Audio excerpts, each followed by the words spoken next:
Okay, good morning, everyone. Thanks for joining us back up here again. And we start today with the first panel of today. The title is Transforming Data Center Energy Infrastructure from Consumption to Contribution, which, given the presentations we saw for the first sector of the day, is incredibly relevant and becoming increasingly more relevant. And we have four expert panelists: Paul Moore, Gavin Dudley, Alex Moffat, and Nicholas Giles. And so for a first step, let's let them just all introduce themselves, starting at the end there with Nicholas, and just tell us a bit about yourself and why this subject matters to you. Sorry, just for clarity, it's Paul Moore from Viotis. Paul, I'm sorry. We probably should have talked about the order before we sat down. Sorry, Paul Moore, and I'm with a company called Viotis. So we're a demand response aggregator, so we provide companies with the opportunity to participate in the energy markets. And I'm keen about today's conversation because I think there's just a big dialogue to be had around data centers becoming more active energy market participants, which I think is inevitable over time.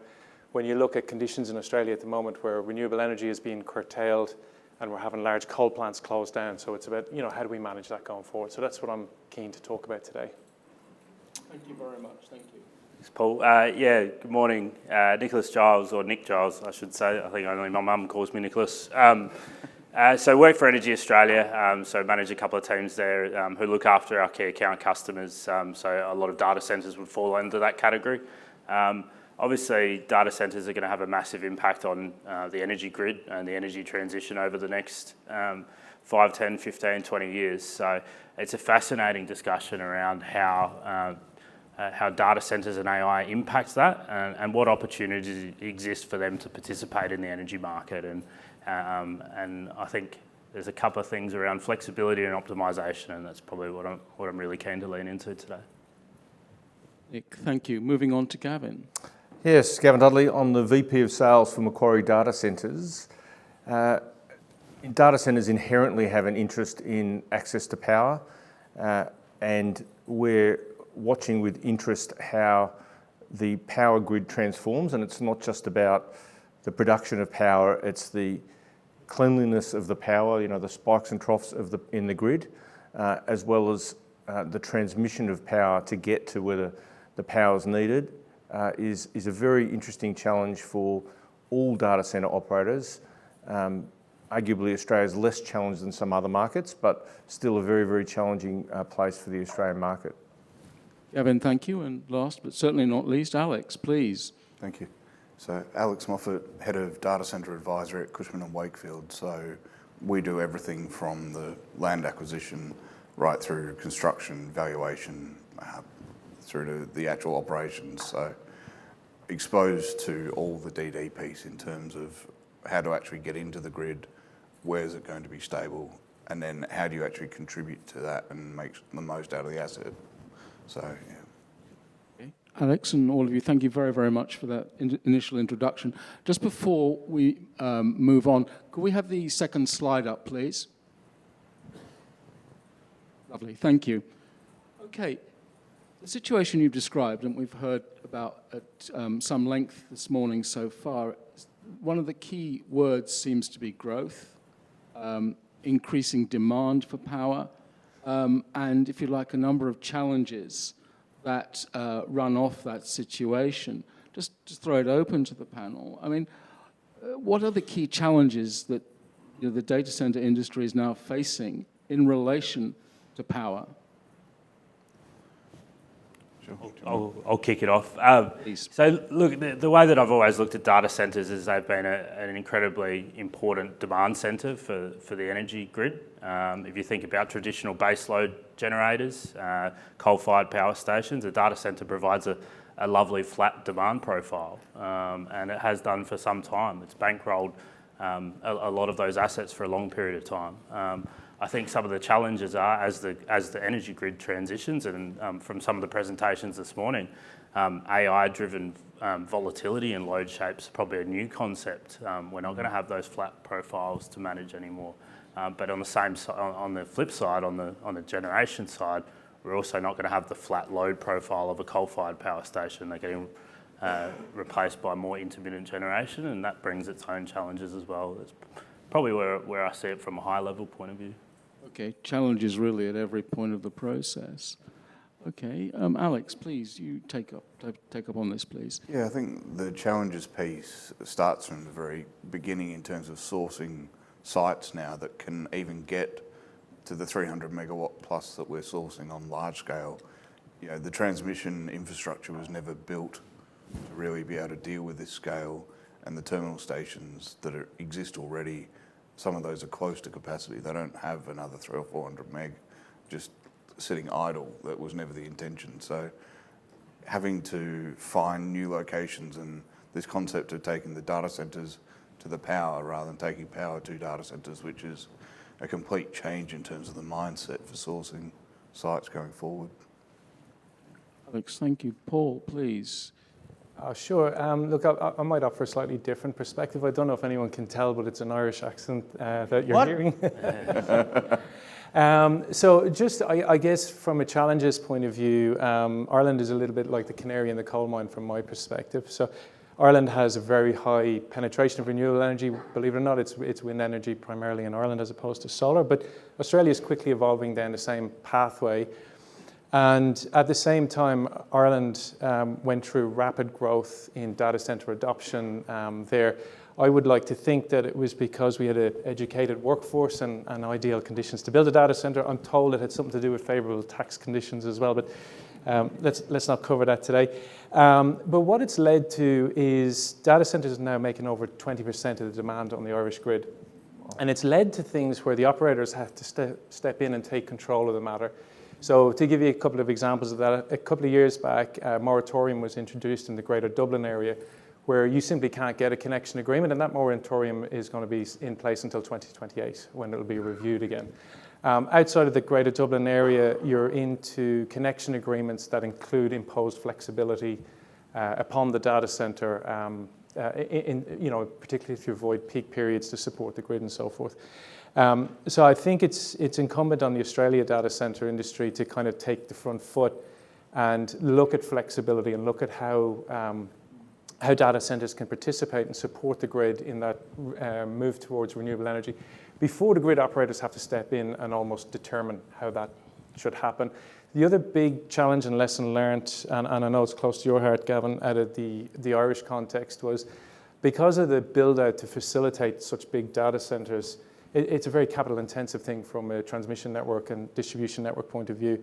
That's a cost that's borne by the taxpayer in general in their energy bills. And when they find out that the big data centres aren't contributing to grid stability, yet everybody has to pay the cost for the infrastructure to support them, it led to data centres getting quite a bad reputation in the public mind. The narrative turned against data centres from that context. And I think once again, there's an opportunity for Australian data centres to demonstrate what they can do to support the grid in advance, to change the narrative and the public opinion of what a data centre is and what it can be.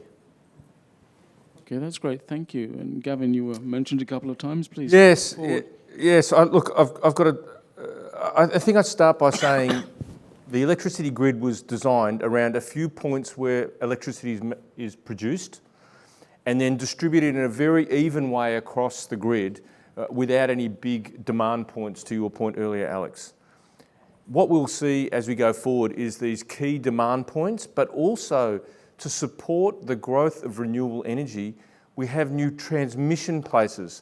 And those new transmission places places a much more complexity on the grid, because you're now many to many rather than many, quite a few number of sources of supply evenly spread across the network. And so the transmission grid is a lot of where the problem lies as we move to a renewable future.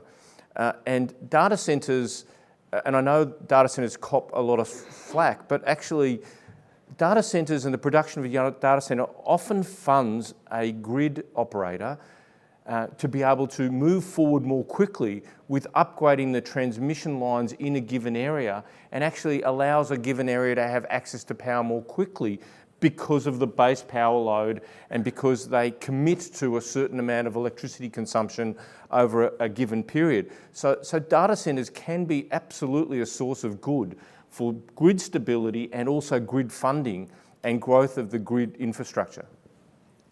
I know it was a bit of an ad for data centres, the data centre industry, but you know. Well, you're in the right place, I think.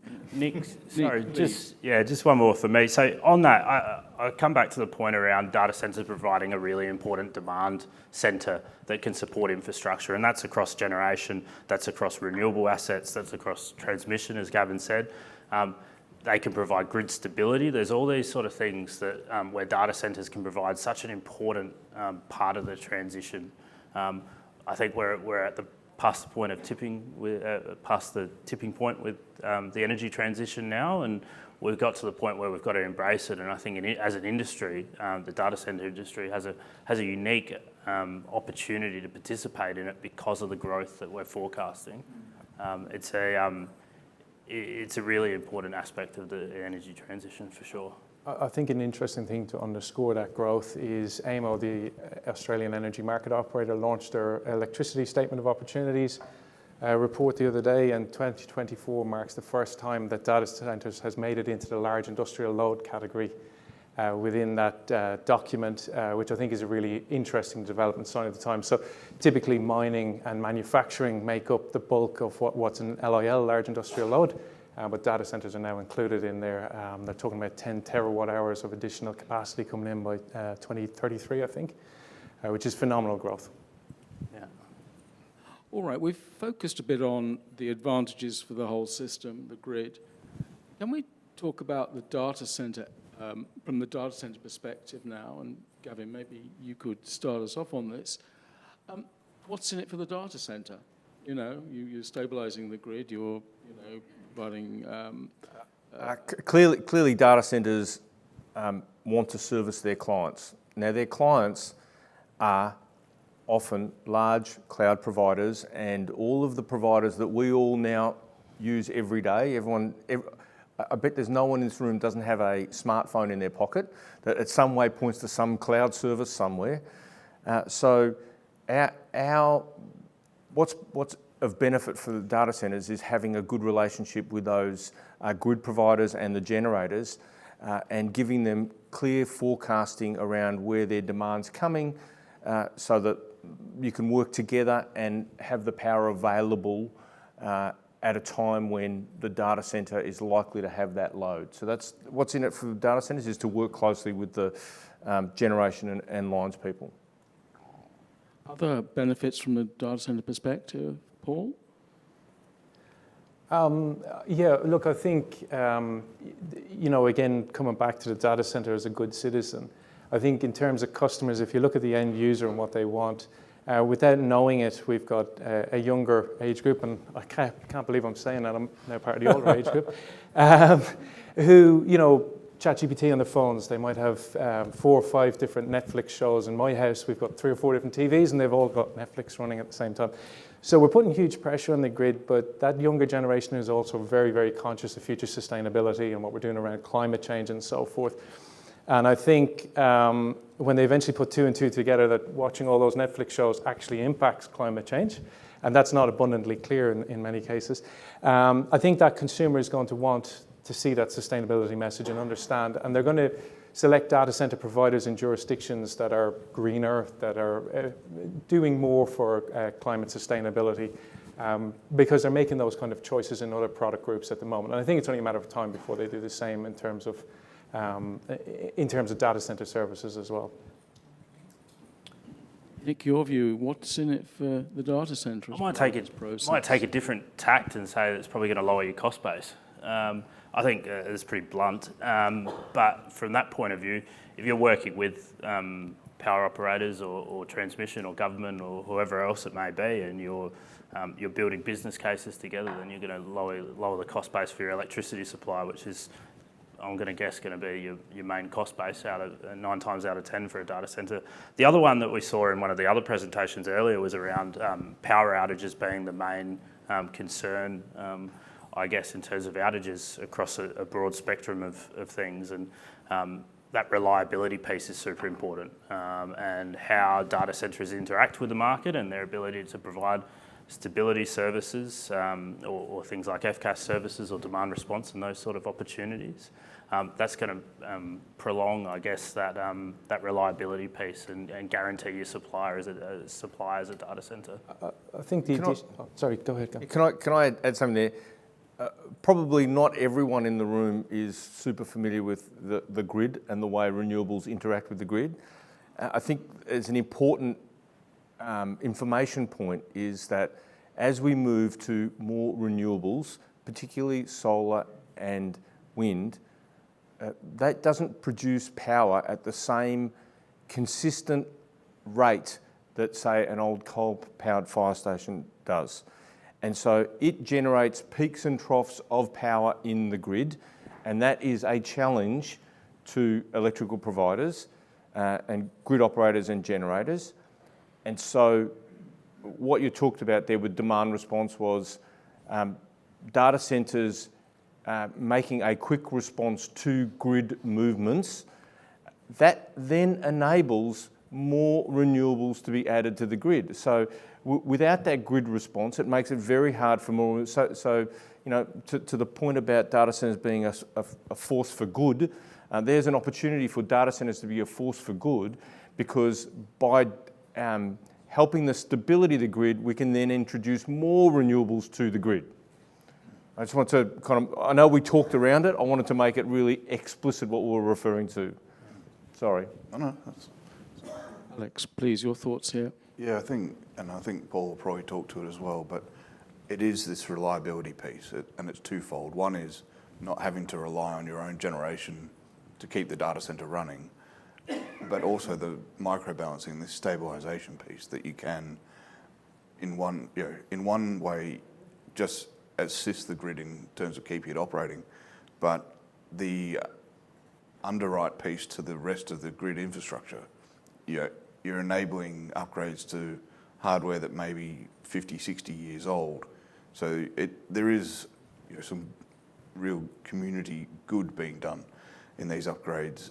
And then as a business, there's certainly starting to be this arbitrage market that if you can either store that power or generate the power even, you can then sell that back into the grid to help stabilise it as well. And I think if it wasn't obvious as well, the other thing from providing particularly frequency stability services, which data centres these days are equipped to do as part of the capital cost outlay of installing the equipment on site, there is also revenue to be gained. Just to be clear about that, there's the monetary benefit as well as the public perception, the support for the grid, and the support for additional renewable energy to put downward pressure on energy costs as well. So just to make that clear as well, there is an opportunity to monetize the assets that are already essentially a sunk cost on the site. So and these are very, very quick reactions for very short bursts of time, right? I think most UPS OEMs, and I know there's a bunch of them in the hall at the moment, will tell you the very short, shallow discharges of a battery is quite a gentle thing to do. And the nature of the frequency stability markets is you might only respond a handful of times a year, 6-10 times a year, for a very short duration, typically around a minute. And that's a very gentle way to treat a lithium battery as opposed to continually cycling it. So yeah, it's quite suitable for those types of assets as well. Okay, one subject we touched on in the prep calls was the types, characteristics, profile of the data centers for which this kind of technology, this kind of approach is most suitable. Please, any thoughts on that?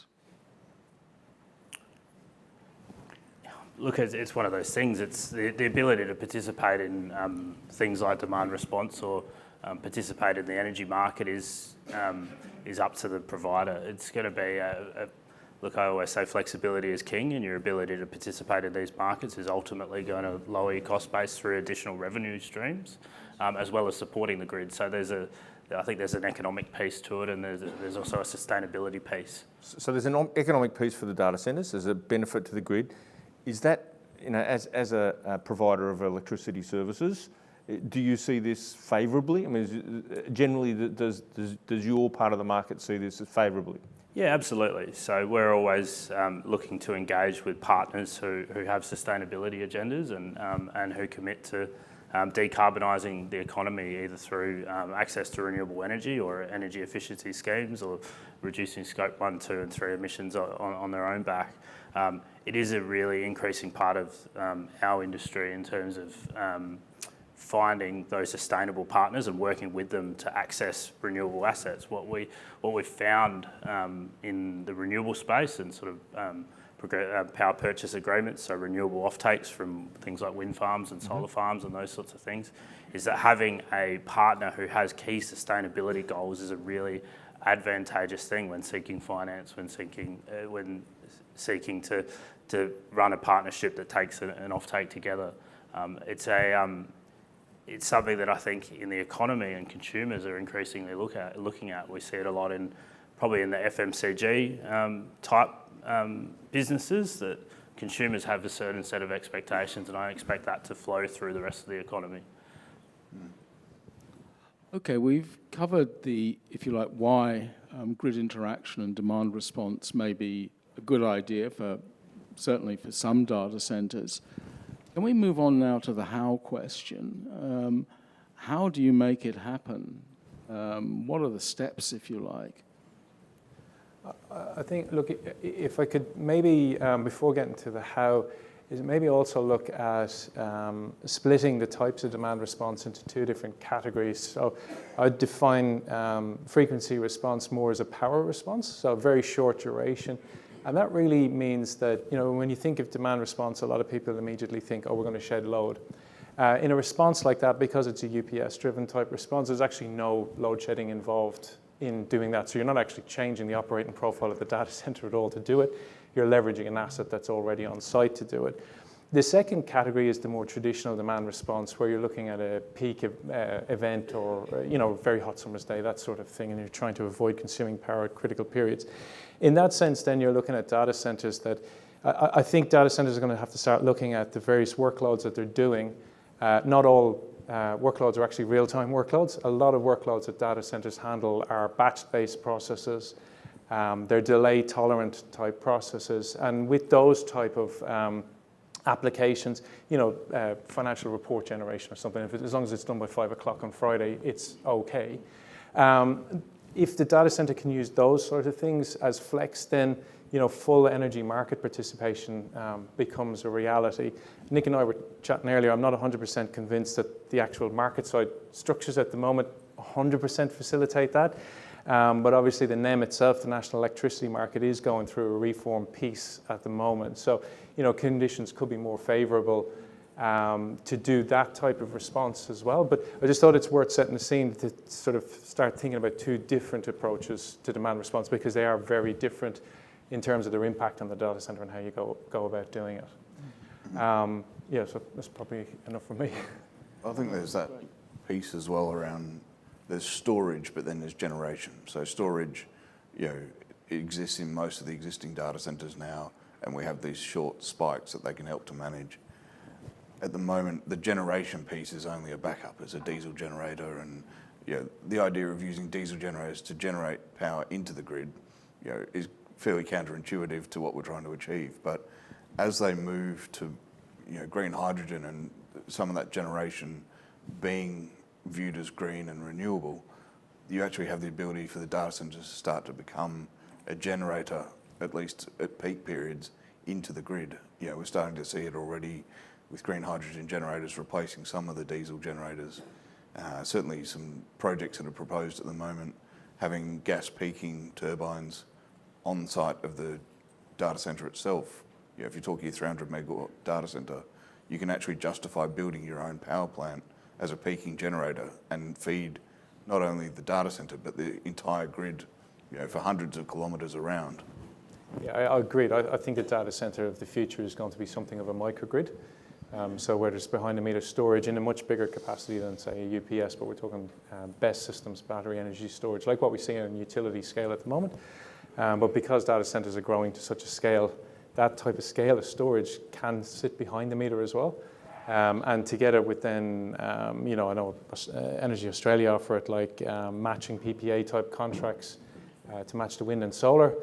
Use the storage then to shape the profile of the data center to suit those and better facilitate those types of contracts as well. I think that's what data centers are eventually going to evolve into over time. Some of those mega data centers are being proposed to act as training sites for AI, and typically the way those AI training cycles work is that you'll have a portion of time where the job's being staged and the storage and network uses a lot of the electricity, but it's a very small amount compared to the total load of the pod. And then in a timed way, they then start the actual AI training process. The reality is you go from a couple of megawatts of usage to tens of megawatts of usage, often in 90 seconds or so. So it's a massive load. But these can be scheduled. So it'll be interesting to see as we go forward the ability of the AI training grounds to do their scheduled deep training runs where they're really drawing from the network and do that in a timed way with the network operator. Middle of the day is perfect. At the moment, we've got negative prices running against solar plants and they're being curtailed. If you could schedule that for the middle of the day, that's nirvana right there. I think the key point in all of this is understanding your flexibility of your load profile. So understanding what processes take place at a data centre day to day and what your opportunities are. I think from a demand response capability, it's sort of work out what you can do from a load drop point of view and work out whether there's technology or aggregators like Viatas that can help out with that. And then from your overarching sort of energy supply, it's around finding out that flexibility and your ability to maximise your usage when the energy price is cheap. It seems pretty simple, but with the intermittency of renewables coming into the grid, obviously solar hours, so cheapest time of the day is always 11 a.m. or 12 p.m. these days, but certainly anyone who's been in Australia for the last couple of weeks knows that it's been pretty windy. It's been blowing an absolute gale and the energy price has been negative for the vast majority of that. That presents an opportunity for data centres who have flexibility to interact in that market and optimise their energy position. Sounds pretty good to be able to use energy and get paid to do so, but that's what's happened in the spot market in the last couple of weeks. So. Could I ask one question that has been raised in some of the stuff that I've been reading and some of the research I've done, which is energy storage, the technologies for energy storage that are required to make some of these processes work. Could I just have your comments on is it adequate at the moment for a full-blown drive towards this form of power and data center interaction? There's some really aggressive storage targets that need to be hit over the next 7-8 years. So what we're seeing at the moment is there are a number of BESS, so large grid-scale battery systems that are getting rolled out. There needs to be more, quite frankly, and the scale at which they need to be built and delivered. I think a lot of the challenges around energy infrastructure in Australia at the moment, there's social licence challenges and particularly there's delivery timeframe challenges. We'll need to get moving, I think is probably the polite way of putting it. Things like the capacity investment scheme obviously help in that. So there were some announcements last week where 6 projects had been announced to support that. That's a good initiative that really helps, but certainly more of the same. It needs to be rolled out at scale and quickly and efficiently. Yes, but there's a bit of talk when you do the projected growth of demand, particularly around AI. You look at NVIDIA, AMD, Intel, and others. When they project out how much demand their systems can draw on a network and how many chips they're planning on making over the next 3 to 5 years, certainly we're hearing concerns about us not having enough batteries to fill the data centres. So yes, there'll be a chip supply shortage, but in the medium to long term, there may just be not enough batteries. So I appreciate that, and it's, as a data centre operator, we are competing against the grid-scale storage of electricity for the production of batteries for our data centre. I mean, there's a finite number of, we're building cars with batteries, we're building, battery storage at home, we're doing grid scale, we're doing data centres. We actually do absolutely need a ramp up in electrical storage production. I think on the storage side as well, I think the public narrative at the moment when you talk about storage is lithium ion, right? That's what everybody thinks about. Going back to what I was talking about earlier is, I think we need to separate the functionality of batteries into power and energy. So you've got power type response, like frequency stability response, actually doesn't require much energy. It's very short duration. You're trying to stop a speed wobble. And that's not as challenging. I think the challenge is the time-based energy, right? And at the moment, lithium is economical in the 2 to maybe 4 hour time frame window. It's not beyond that. So what else do we have? Well, we've got pumped hydro. I don't want to publicly comment on how snowy you're going with that project, but it's slightly delayed. I think we can all agree on that. It's not coming online anytime soon, and it's slow. But it needs to be a mix of different technologies like that to make this whole piece work. It can't be just the job of batteries as we think of them today. There needs to be other technology in the mix. So whether hydrogen comes into that, pumped hydro on a large scale, because we have to think about periods where it's 3 or 4 weeks at a time where we need the storage for. And not just a couple of hours. And batteries don't fit that, and I don't think they will in certainly the near-term future. Alex, any thoughts on this one? Yeah, I think it goes back to that generation piece. The batteries realistically are probably 4 hours and you're just about done. So there's no scenario at the moment where you don't have to have some kind of generation at the data centre. So having generation that is based either on hydrogen or whatever it may be that actually qualifies as being able to feed green power into the grid and then be able to power yourself as well, I think 100% is where we're going to end up. And we're not allowed to use the N word. Nuclear. Yeah. Be careful with the N word. Yeah, I think the idea that Australia's political environment would have to change so much for nuclear to be on the table here. But 100%, if you look at the global experience, that's where it's going, is the scale of generation that you need. Microsoft's talking about it, that all of these North American data centres are being proposed at the moment, and they're generating for themselves and they're generating for the rest the community. of the grid. I think on the nuclear side, there's a lot of time and airtime being given to nuclear at the moment. I think one of the things that we do have to accept is it's not the answer in the next 20 years. It may be beyond that, for sure, but it's not the answer in the next 20 years, and we have a problem to solve between now and then. So we need to get on with the business of solving that problem, and nuclear will come when it's ready in terms of small nuclear reactors and that sort of technology. And I think there was talk about the futurist was talking about fusion earlier on as well. I think that's a bit of a ways away, but it will be coming. Yep. My point is we've got a problem in the next 20 years to solve, and that's not the answer to it. Yeah, I mean, I think it's that hydrogen generators. If you're going to have all these generators on site, have hydrogen generators rather than diesel generators, and be able to feed the grid. That seems like the near-term. I can't get hydrogen over about 8 or 9% efficiency yet. That's the piece. The technology needs to catch up. There needs to be a lot more research in hydrogen. Just one more, Nick. So Paul said it, I think, the energy mix, and we've seen some presentations on microgrids today. And in the microgrid presentations, you'll see multifaceted energy sources. And there's the reason it's called a microgrid is because it's reflective of what we need in the actual grid. It needs to be an energy mix. And I think if we keep going down a path where we pick a winner or pick a fuel source without acknowledging that a diverse range of fuels is going to solve the challenges of the NEM, we're going to be on a hiding to nothing. Okay, just a couple of comparative questions, if you like.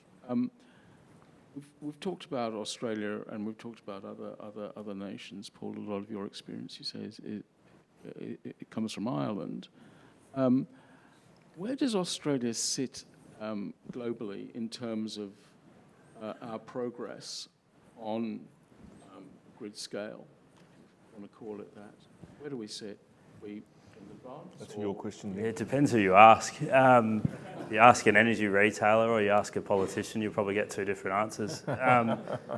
Look, I think Australia's got some unique challenges because of its sparse and the range in which the NEM transacts. And we've got big demand centres in cities and then hundreds of thousands of kilometres of nothing that transmission lines need to connect to. So there's some unique challenges in that, and how we've built our grid is around coal-fired power stations in sort of regional areas and transmission lines going from that. The biggest challenge for Australia, I think, going forward is that transmission connectivity. And social licence is a massive issue with that. So if you think about transmission lines and where they need to go through from a regional land point of view, it's a lot of agricultural land and a lot of farmers who may have grown up on that land and had it within their families for 100, 150 years. So that presents some really unique challenges in how we solve for energy infrastructure requirements going forward. In terms of the renewable superpower, obviously Australia is a very sunny place. We get lots of solar opportunities, but with that you need the storage that we've been talking about to support it. If you build the solar and you have cheap energy from 9 a.m. to 4 p.m. and then hideously expensive energy when everyone goes home between sort of 5 p.m. and 8 p.m, then that doesn't solve the problem either. So we've got some unique challenges to our country, and I think sometimes comparing us to other jurisdictions isn't particularly helpful because of the geographical challenges. Alex, your thoughts on this one? Yeah, I think Australia is in a fairly unique position just in terms of the scale of the land mass that you've got to cover, and that it needs to work for the entire country, or at least the entire East Coast. And what we're starting to see is projects where you're taking data centres to the power, and if they are generating power on that scale, that is actually enough to run a regional town or regional area. And that's partly because of the age of all the infrastructure that's there. You're actually able to improve the entire grid for that regional area as part of doing that. And I think that message sometimes gets lost, when people are looking at the negatives of it, when it's actually improving regional areas as well as cities, or certainly will do if some of these really large data centres end up in, say, Gippsland or Geelong or Hunter. Okay, any concluding thoughts as we're now just about at the end of our panel? Yeah, I think there's something in what Alex just said there around supporting communities. I think there's some communities that are probably going to take some pain from the energy transition. The one immediately that I think of is the Latrobe Valley in Victoria, whereby they've had their entire economy, or their entire regional economy, is built around coal-fired power stations. Now, we all acknowledge that needs to transition and needs to change, but there's a number of workers and real people who are impacted by that. Data centres have an opportunity with growth and jobs in construction and as a big demand centre to support those regional communities, and doing so in a really sustainable, economically beneficial manner. I think that's a real opportunity for this industry to participate. And whilst I appreciate what Paul said about it being 20 years away, is there an official line from Energy Australia about nuclear? The official line is that I probably won't comment. So interestingly enough, Energy Australia is owned by the CLP group, who do hold within their portfolio some nuclear power plants. So we're in an advantageous position that we could lean on our parent company to support anything that we pursued in that area. I think EA's got a strategy at the moment where we're chasing down 3,000 megawatts, I should say, of renewable power to add to our portfolio, as well as 5,000 megawatts of firming capacity. So that's where we see our strategic input for now, but it's always subject to change if the facts change. Okay, on that note, I think we have to leave it, but everybody thank the panel very, very much. Very interesting.